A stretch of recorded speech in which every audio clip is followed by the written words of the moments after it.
Okay, this is Scientist Cindy, and we are going to do a walkthrough of the heart model.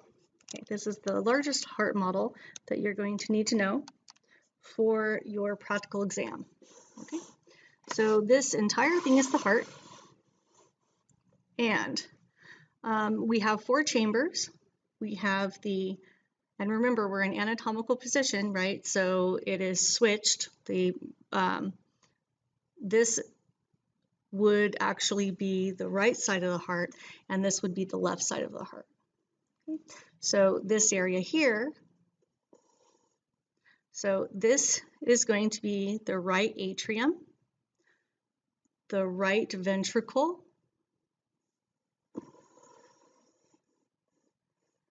the left atrium, and the left ventricle.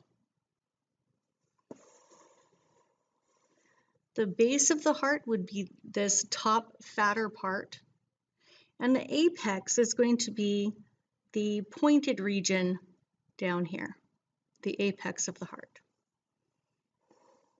Okay, let's talk about some of these structures and how they work with the flow of blood through the heart. So let's go ahead and start with the blood as it has already gone around the body. As it has gone around the body, it has given off its oxygen, it has taken up its carbon dioxide. So at this point, it's got low pressure because it's been a while since it's gotten its last push from the heart, and it is now deoxygenated, and it will return to the heart. So that deoxygenated blood from the body is going to return to the heart, and it's going to go into the right atrium. The blood from the upper portion of the body is going to travel down here through the superior vena cava. Just this area here is the superior vena cava. Blood from the lower part of your body is going to enter that same right atrium, and the pathway it's going to take is going to be the inferior vena cava.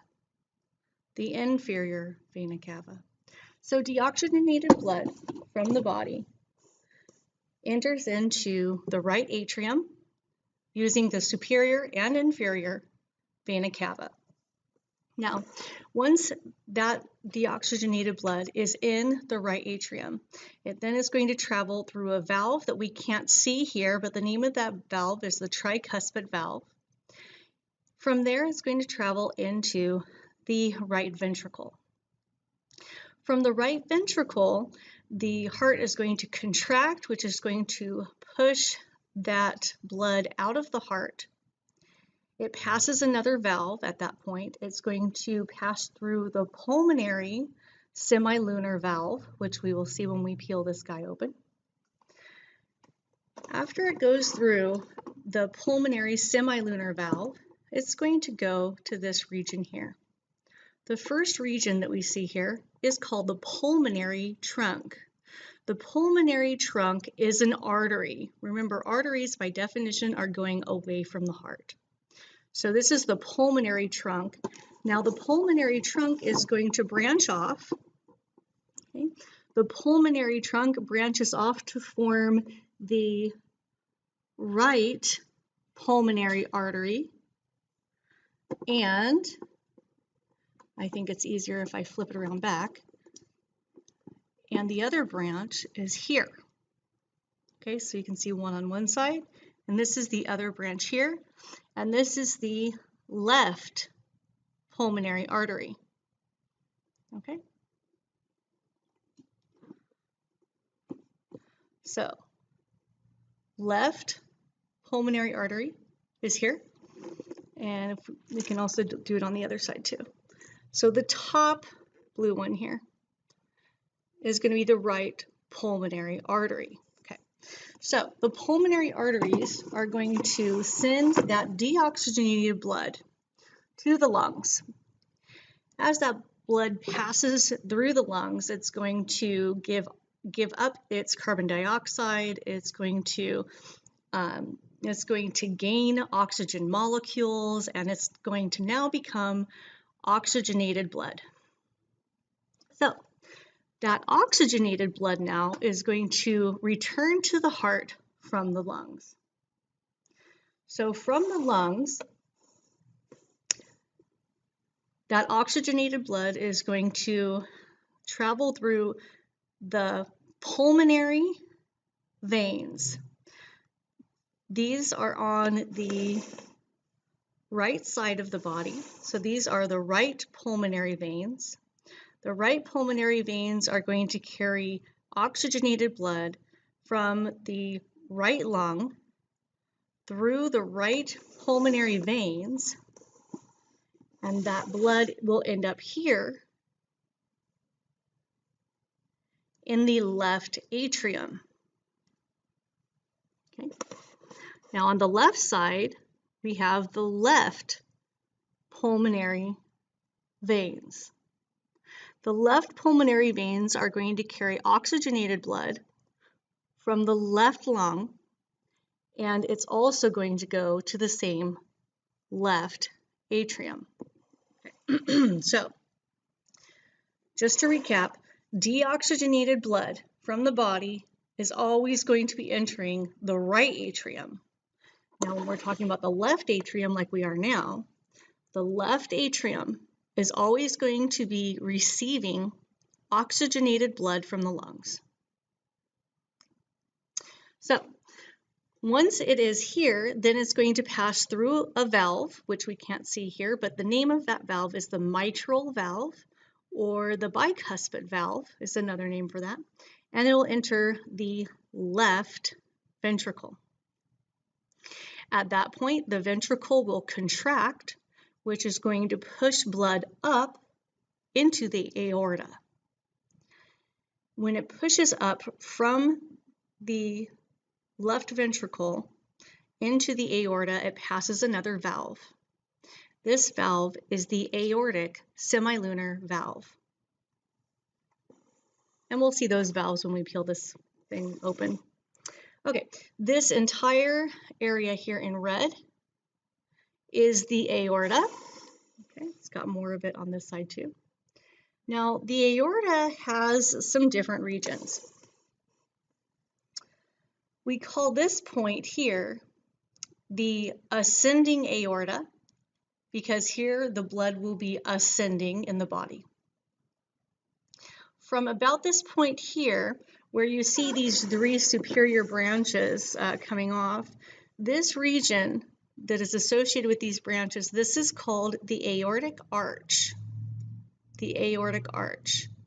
After the aortic arch, this is going to continue to go downward. Remember, this is all the aorta, but these are all different segments of the aorta. This now will become the descending aorta. The descending aorta is going to continue to go down to the lower portions of the body. The function of the aorta is to send oxygenated blood to the body.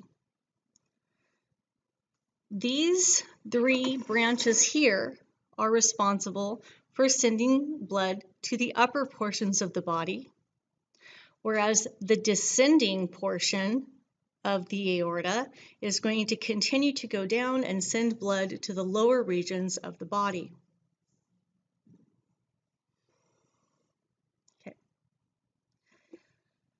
So once it has gone to the body, it's then going to be depleted of its oxygen again. It's going to become deoxygenated, and it's going to enter again. So let's just talk about a couple of these more peripheral arteries and veins that I have not covered yet. So as the blood travels back to the heart from the body, once it's deoxygenated again, here there's a couple structures here I want to name this time. This is the superior vena cava. But the superior vena cava is formed from two branches that come together. These two branches are called the brachiocephalic veins.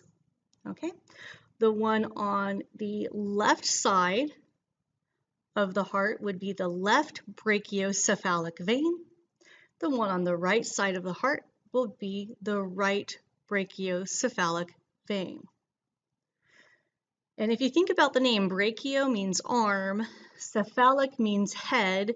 So these veins are going to, the right one is going to bring blood from the head, neck, and right arm. The right side of the head and neck and the right arm. Whereas the left brachiocephalic vein is going to be bringing blood from the left side of the head and neck and the left arm. So let's talk about a couple of these, let's talk about these regions here, which I have not yet gone over. Okay, so we know that this is the ascending aorta. As it begins to arch where these three branches are, this is the aortic arch. The first artery branching off of the aortic arch. Now remember, these are the brachiocephalic veins. So if you can remember that, then it's easier to remember that this right next to it is the brachiocephalic trunk. Now the brachiocephalic trunk is an artery. And this actually will continue and it will branch off into two different arteries. Okay. One of those arteries is going to be the right common carotid artery, which is going to feed oxygenated blood to the head and neck regions, to the right side of the head and neck. The other branch that is going to come off of this brachiocephalic trunk is going to be the right subclavian artery. The right subclavian artery is going to send that oxygenated blood to the right arm. Okay, so this is now the second artery that is branching superior from the aortic arch. This is the left common carotid artery.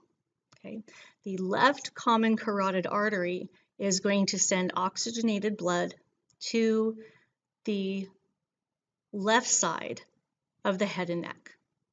Okay, and this last one here, the third and last of the branches that come off of the aortic arch, this is going to be the left subclavian artery. The left subclavian artery is going to send oxygenated blood to the left arm. Okay. All right, just a couple more features on the surface before we peel him open. This little area right here, this area which is labeled 13 in this particular model, this is the ligamentum arteriosum, which means arterial ligament. And this tiny structure here is actually a leftover remnant of a structure in the fetus that allowed the blood to bypass the lungs, which makes sense because in the infant, the lungs are inactive. The baby doesn't take a full breath until after it is born. So there's no need for the body to go through the hassle of pumping it through the lungs. But after the baby is born, the structure of the heart is then changed so that blood is directed towards the lungs so it can get oxygenated. But in the womb, the umbilical cord takes care of all of that stuff and the mother supplies all of the oxygen and nutrients needed for the baby's blood. Okay. There's also some arteries that veins and arteries that you need to know here on the surface. Now you have a right and left coronary artery. Okay. Coronary means heart, and the heart itself needs its own blood supply. Okay, so this here is the right coronary artery. Just go down here. In red, the right coronary artery that comes down here. Right coronary artery. Now as I flip this over, just this area here is going to be the left coronary artery. Okay. Now the left coronary artery branches off to form two additional branches. Okay, and this is the circumflex artery, or the circumflex in red here, or the circumflex branch of the coronary artery, of the left coronary artery. Now, if I go straight, this is another branch of the left coronary artery, and this branch here is the anterior interventricular branch of the left coronary artery. So this branch here in blue, this is a vein, and we call it the great cardiac vein. Now, as you follow the great cardiac vein around, it is going to join with other veins. It's going to get a little fatter, and it will end up forming a very large vein called the coronary sinus. The coronary sinus. Okay. And perfect timing, because I was going to take this off anyways. Oh, one more thing I want to show you here. Okay. On the practical exam, it's possible they could ask about the layers of the heart wall. The outermost layer of the heart wall would be any of this area here. This would be the epi, meaning upper, the epicardium. Now this has a little square taken away so that I can see the layer that is underneath the epicardium. This would be the myocardium. The myocardium, which means the cardiac muscle layer. Okay. Now, if I were to ask you what the innermost layer of the wall of the heart, you would need to say that that would be the endocardium. Okay, so let's go over some of these structures here.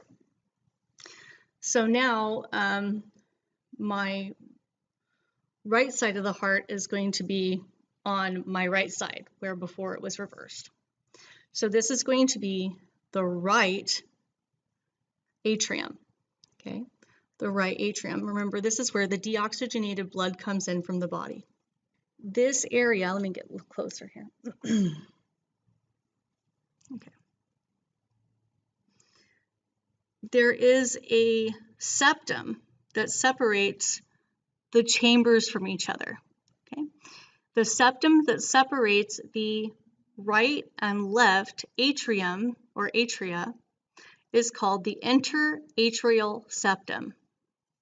Okay. Now, as I go down further, these are now the two different ventricles. This is the right ventricle and the left ventricle. And the wall that separates them is the interventricular septum. So that makes sense. Okay. Now, in the right, so remember, blood comes here first, deoxygenated blood from the body. And then it's going to go through the tricuspid valve. Well, here's the tricuspid valve that I was talking about. Let me flip this over. Okay. So this is the tricuspid valve that you see here if I tilt it forward. Blood goes through the tricuspid valve. Now, you have these things in white here. These are actually the heartstrings. They have a fancy name, which is the chordae tendineae. These chordae tendineae are also attached to the papillary muscles, which are shown here in brown. These papillary muscles, along with the chordae tendineae, are going to function to make sure that this valve opens when it's supposed to open and that it's closed when it's supposed to be closed. So this is going to cause this to open and close along with the heartbeat. Okay. All right, now once the blood goes through the tricuspid valve into the right ventricle, At this point, it is going to go through another valve. This is the pulmonary semilunar valve, okay, which goes to the pulmonary trunk. Alrighty. And then, as we learned before, it goes through the pulmonary trunk to the pulmonary arteries, to the lungs, to the pulmonary veins, and then back to the heart. When it comes back to the heart, it is oxygenated. So that oxygenated blood coming from the lungs is going to go to the heart, and it's going to go to this chamber here. Now this chamber here is the left atrium, and that blood is then going to go through this valve here. This is the mitral valve, otherwise known as the bicuspid valve. All right. Here in white, I've got the chordae tendineae.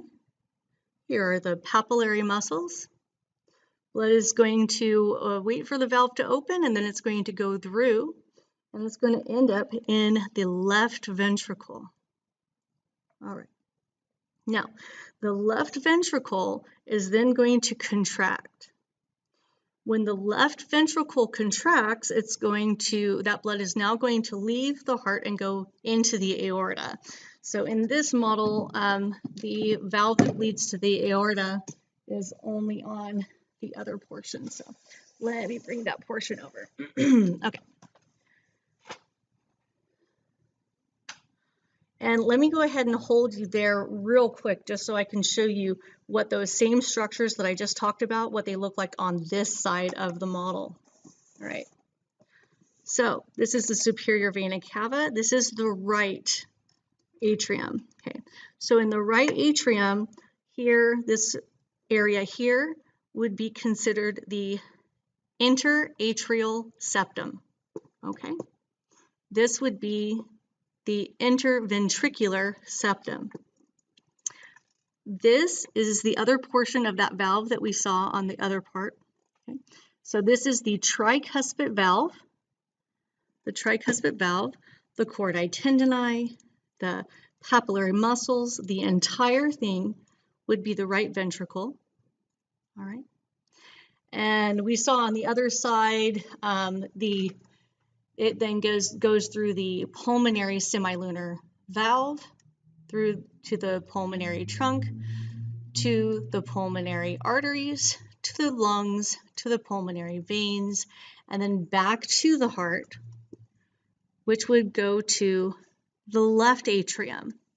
Now on the left atrium, here is that heart valve. This is the bicuspid valve, more commonly known as the mitral valve. Okay, these are the chordae tendineae on this side, and underneath it, the darker, more brownish portions are the papillary muscles. This entire area would be the left ventricle. Now, the left ventricle is going to contract, and now we're back where I was when I changed sides. Okay, so at this point, that blood is now going to go through this structure here. This is the aortic semilunar valve. And as you would expect, it goes to the aorta. And this entire structure is the aorta. Okay. This is the ascending aorta, aortic